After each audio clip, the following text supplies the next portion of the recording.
ചിന്തകളിലെപ്പോഴും നിന്റെ ഈ പുഞ്ചിരിയിലൊന്നു മാത്രം മഴവില്ല പോലെ നീ മനസ്സിൽ കളിയുമ്പോൾ പിറന്നു വീഴുന്ന ഓരോ കുഞ്ഞിനെയും ആദ്യ വിദ്യാലയവും അവന്റെ ഗുരുവും തന്റെ അമ്മ തന്നെ. വീട്ടുപരിസരത്തിലൂടെ അവന്റെ പഠനം ആരംഭിക്കുന്നു. തന്റെ കണ്ണിലെത്തിയവരെ ഉണർത്തണമെങ്കിൽ മണ്ണിനെ ഇറക്കണം, മഴയെ ഇറക്കണം, മഞ്ഞിന്റെ കുളിയിറക്കണം. കല്ലും പുല്ലും നിറഞ്ഞ വഴിയിലൂടെ മദ്യപാതനായി നടന്നത് സോദരി എന്നിലെ ആത്മാവ് അറിയുന്നവൾ, ബ്രാഹ്മമുഹൂർത്തത്തിലെ പ്രവർത്തന നിരതയാണവൾ. അവളെ പ്രിയ സോദരി എന്നിലെ ആത്മാവ് അറിയുന്നവൾ, ബ്രാഹ്മമുഹൂർത്തത്തിലെ പ്രവർത്തന നിരതയാണവൾ. എന്നിലെ ചിന്തകൾക്ക് ചൂട്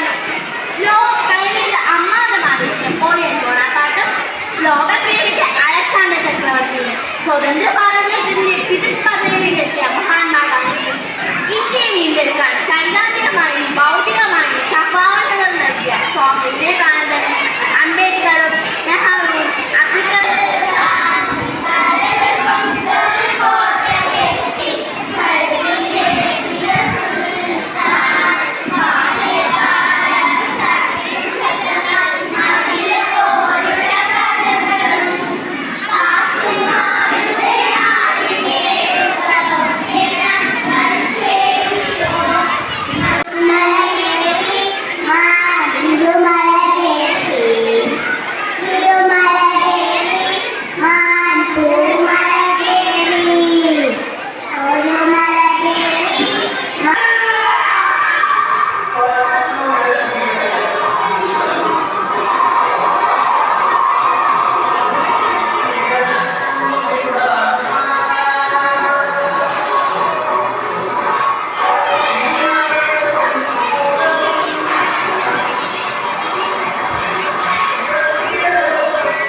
വീട്ടിൽ നീല വെളിച്ചോണ്ട് മതിലിൽ നിപ്പുറം കഥയുണ്ട്, കഥയാകെ പറയാനേറെ.